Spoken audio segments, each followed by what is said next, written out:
Halo, selamat pagi anak-anak. Bertemu lagi dengan Bu Nurul untuk mata pelajaran IPA. Sebelum kita mulai kegiatan pada hari ini, marilah kita berdoa dulu ya. Menurut agama dan kepercayaan kita masing-masing, berdoa dimulai.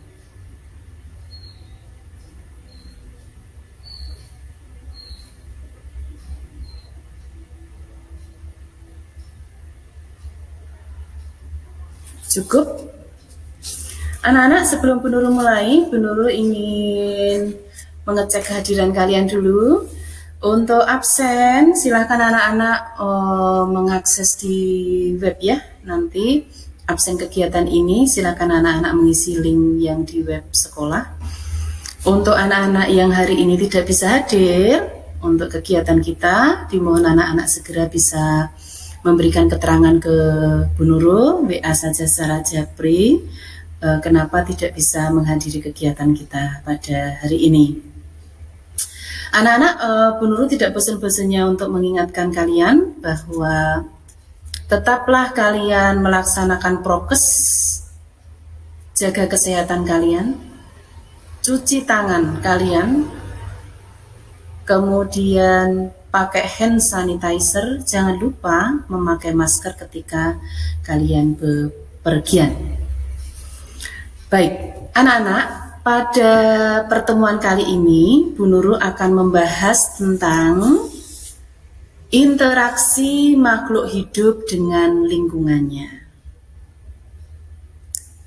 Tujuan pembelajaran kita pada hari ini adalah diharapkan setelah kalian nanti selesai melaksanakan kegiatan itu, kalian bisa menjelaskan konsep lingkungan. Kalian bisa mengidentifikasi komponen biotik dan abiotik yang ada di lingkungan sekolah. Kalian juga bisa menjelaskan apa itu pola-pola interaksi yang ada di lingkungan. Kalian juga bisa mengetahui bentuk saling ketergantungan antar makhluk hidup. Itu tujuan pembelajaran kita. Semoga nanti pembelajaran kita bisa berjalan dengan baik, bisa berjalan dengan lancar, dan tujuan kita bisa tercapai. Baik, anak-anak, mari kita mulai kegiatan pagi hari ini. Sebelum Bu Nurul membahas masuk ke dalam materi, dimohon anak-anak bisa menjawab dulu pertanyaannya Bu Nurul. Anak-anak, kalian pasti sering kali memperhatikan atau mengamati lingkungan yang ada di sekitar rumah kalian. Bu Nurul mau tanya dulu. Apa yang kalian temukan di lingkungan sekitar rumah kalian? Silahkan, ada yang mau menjawab apa yang kalian temukan di lingkungan sekolah, di lingkungan rumah kalian? Ada yang menemukan tumbuhan? Adakah yang menemukan hewan? Atau kalian menemukan plastik? Atau juga menemukan batu-batuan? Nah, apa yang kalian temukan di lingkungan rumah kalian itu termasuk di dalam lingkungan ekosistem.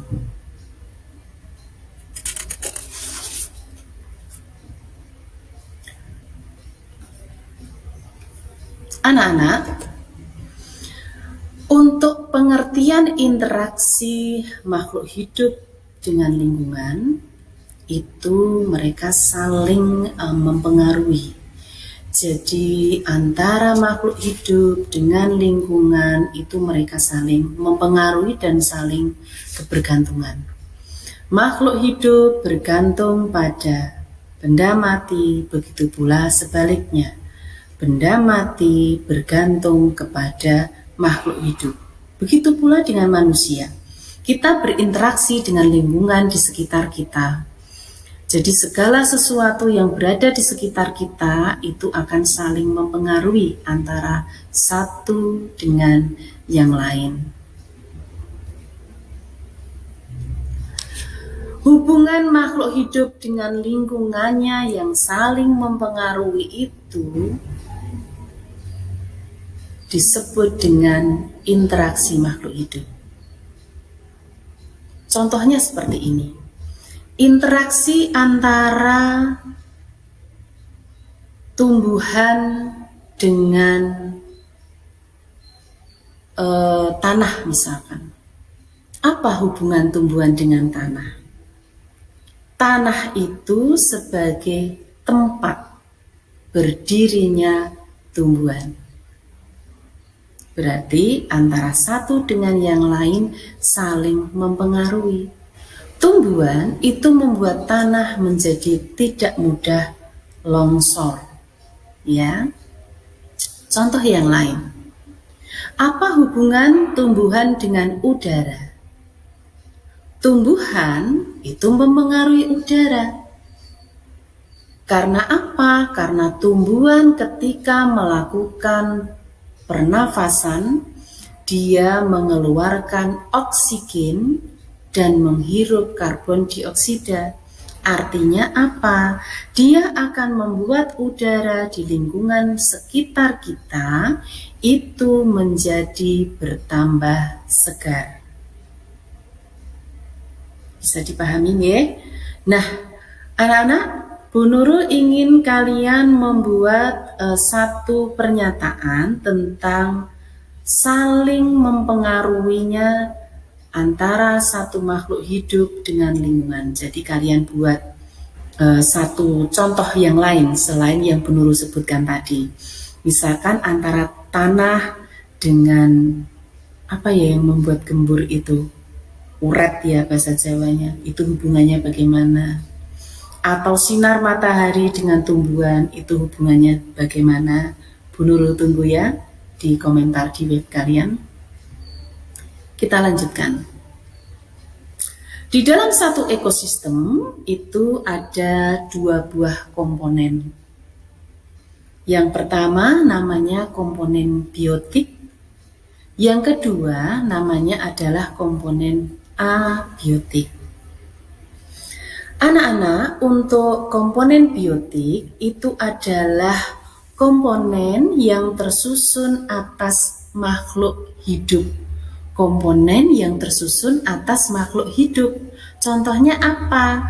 Contohnya ada tumbuhan, ada hewan, kemudian ada manusia. Kemudian untuk komponen abiotik. Komponen abiotik itu apa? Komponen abiotik itu komponen yang tersusun atas benda-benda mati. Contohnya apa?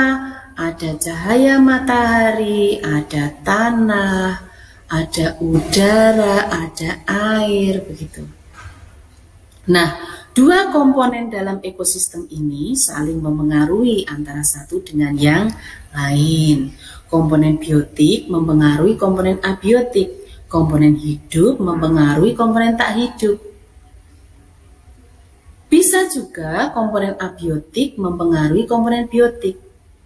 Komponen biotik mempengaruhi komponen abiotik, tapi bisa dibalik, komponen abiotik pengaruh komponen biotik. Contohnya apa, Bu Guru? Coba kita lihat. Untuk komponen biotik yang mempengaruhi komponen abiotik, contohnya misalkan ini.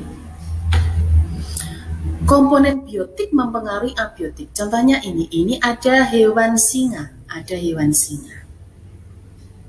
Hidup kan dia, biotik, mengeluarkan kotoran. Pengaruh terhadap tanahnya bisa membuat tanah menjadi gembur. Jadi, dia komponen biotik mempengaruhi komponen abiotik. Contoh yang lain. Tumbuhan membuat udara semakin segar. Tumbuhan membuat udara semakin segar. Karena saat proses respirasi, tumbuhan itu menghirup CO2 dan melepaskan oksigen, sehingga udara di sekitar kita menjadi lebih segar. Ini. Berikutnya, apa sih yang dimaksud dengan komponen abiotik? Kalau tadi komponen biotik itu artinya komponen yang hidup, berarti kalau komponen abiotik itu adalah komponen yang tak hidup. Komponen tak hidup itu apa saja contohnya? Komponen tak hidup itu ya terdiri dari tanah, terdiri dari udara, terdiri dari air, begitu. Kalau misalkan di dalam ekosistem kita itu ada batu-batuannya, ada cahaya mataharinya, kemudian ada airnya, ada tanahnya, berarti itu termasuk di dalam komponen abiotik. Bisakah komponen abiotik itu memengaruhi biotik? Bisa. Contohnya apa? Contohnya, misalkan kalau udara atau cahaya matahari, abiotik tadi ya. Cahaya matahari membantu tumbuhan atau produsen untuk apa? Berfotosintesis. Artinya apa? Komponen abiotik yang matahari tadi mempengaruhi tumbuhan untuk berproses fotosintesis untuk membuat makanan. Sudah mempengaruhi. Contoh yang lain apa? Contoh yang lain misalkan tanah. Tanah itu sebagai tempat hidupnya makhluk hidup tertentu, kayak cacing. Ya toh? Cacing itu hidupnya di dalam tanah, berarti tanah itu mempengaruhi komponen biotik, yaitu cacing. Kemudian air. Seperti kalian tahu bahwa air itu adalah sumber kehidupan. Jadi air itu sangat mempengaruhi komponen yang hidup. Digunakan untuk apa air itu? Kalau untuk manusia bisa digunakan untuk minum, mandi, mencuci gitu, untuk keperluan sehari-hari kalau manusia. Kalau hewan juga digunakan untuk minum. Tumbuhan pun begitu, sangat membutuhkan air. Artinya komponen abiotik mempengaruhi komponen biotik. Baik, kita lanjutkan. Anak-anak, sekarang kita masuk ke dalam satu ekosistem. Ekosistem itu adalah hubungan timbal balik antara makhluk hidup dengan lingkungan. Hubungan timbal balik antara makhluk hidup dengan lingkungan. Di dalam ekosistem itu ada satuan-satuan ekosistem. Satuan ekosistem apa saja? Ada yang dimaksud dengan individu, ada yang dimaksud dengan populasi, ada yang dimaksud dengan komunitas. Apa perbedaan ketiganya?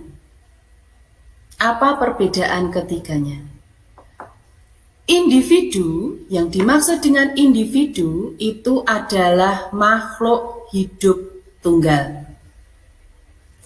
Seekor zebra, kalau di sini Guru contohkan. Sebatang pohon, seekor semut, itu masuk ke dalam individu.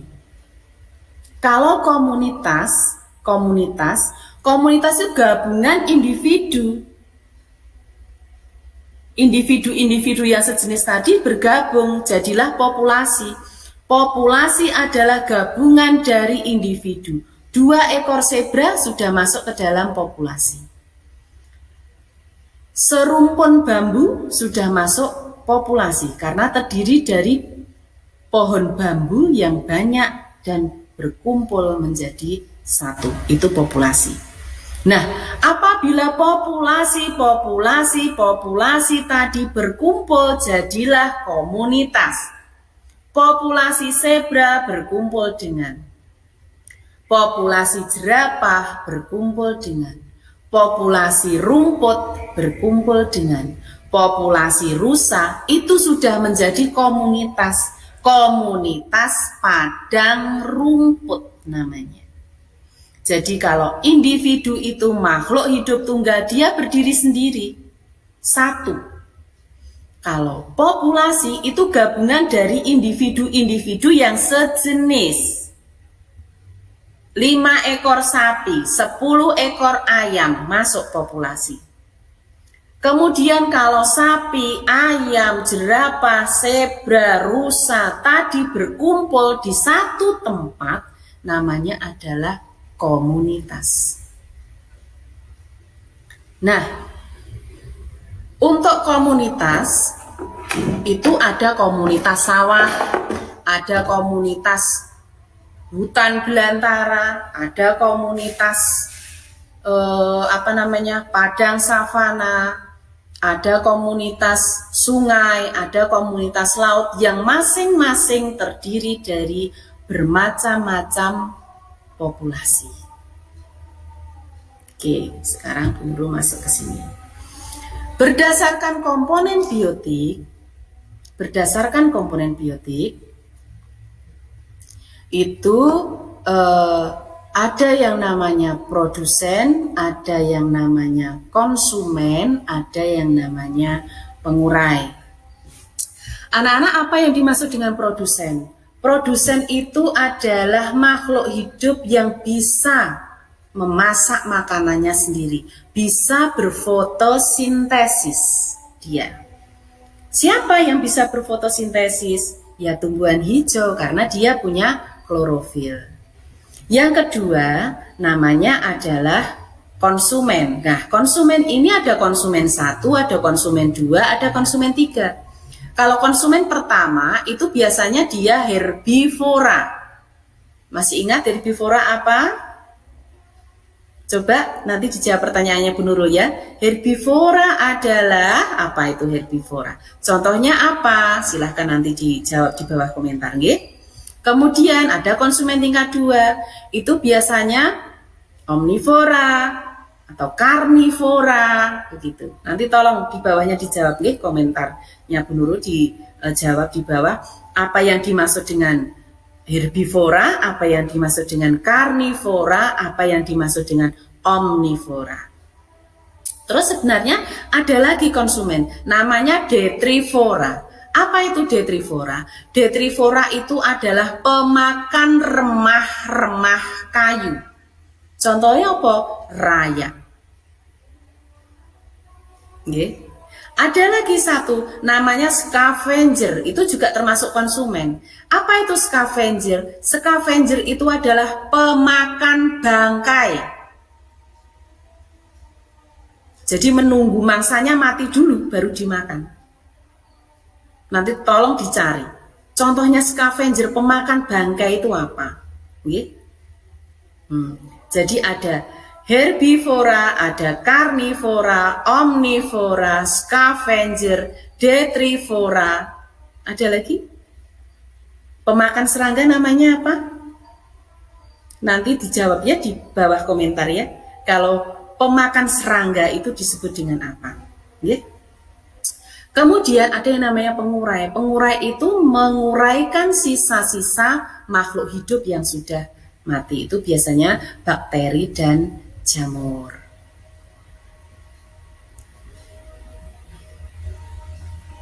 Baiklah anak-anak, kegiatan pertemuan pada hari ini Bu Nurul cukupkan. Jadi ada hal-hal yang harus kalian jawab nanti setelah melihat tayangannya Bu Nurul, nanti di bawah komentar tolong dijawab apa yang Bu Nurul sampaikan tadi. Kemudian untuk tugas silahkan kalian kerjakan UK 1 halaman 49. Kalian upload di menu tugas di web paling lambat hari Jumat pukul 17.00.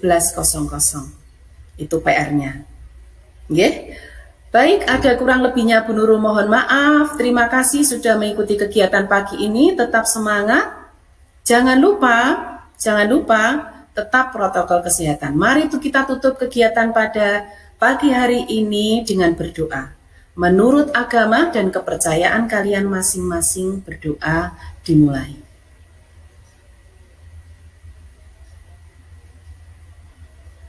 Cukup? Sampai bertemu di pertemuan yang akan datang. Selamat siang, jaga kesehatan. Wassalamualaikum warahmatullahi wabarakatuh. Assalamualaikum. Waalaikumsalam. Anak-anak hari ini jadwal IPA ya?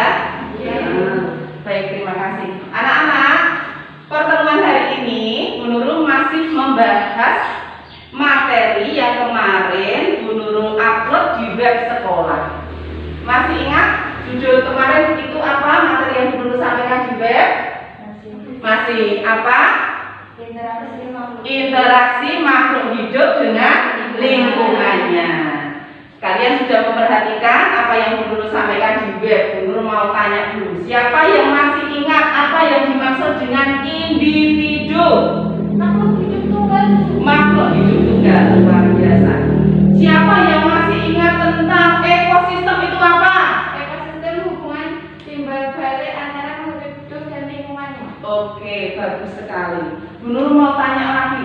Di dalam ekosistem itu ada komponen penyusun.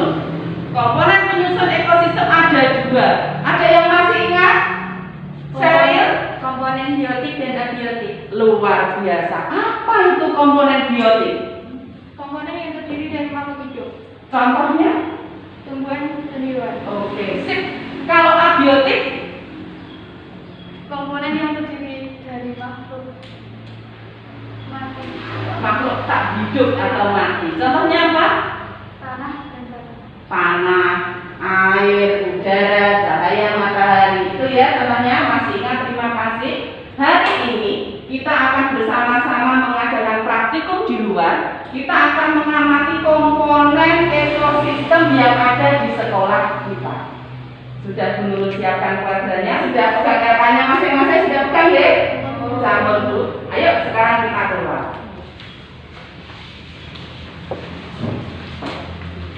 Yuk. Bawa RK-nya. Dikat ya Mas? Dekat nih. Anak-anak, kita sudah sampai di kuadran yang sudah disiapkan. Kalian mengamati di sekitar kuadran ini tentang komponen penyusun ekosistem.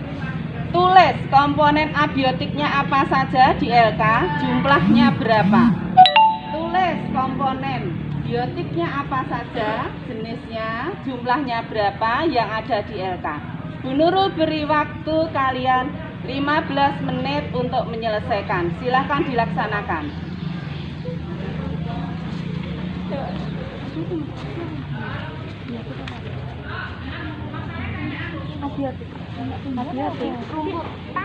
Enggak ada tanah.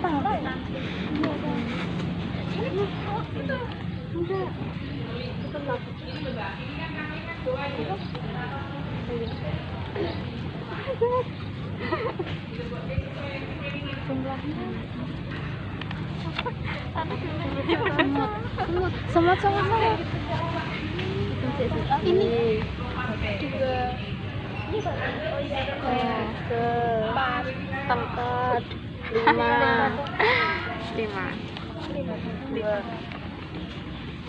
dua doang.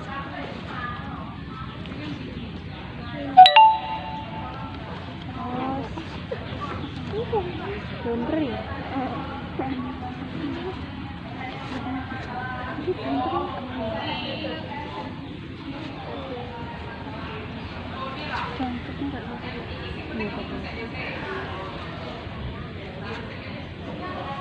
Bisa ketemu makhluk apa saja? Oh, yang abiotik ada apa? Batu, bagus. Yang biotik ketemu hewan apa? Semut. Ada apa lagi? Cacing. Oh, cacingnya ada itu. Terus ada apa lagi? rumput ya. Masukkan di dalam LK ya beserta jumlahnya.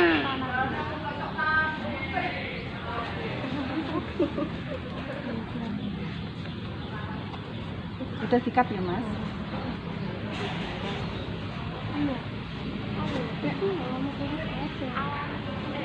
Sudah sikat. Baik anak-anak, kita sudah selesai melaksanakan eksperimen. Saatnya untuk presentasi apa yang sudah kalian dapatkan tadi di lapangan.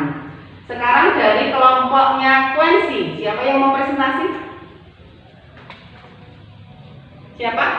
Yep, silakan. Maju ke depan.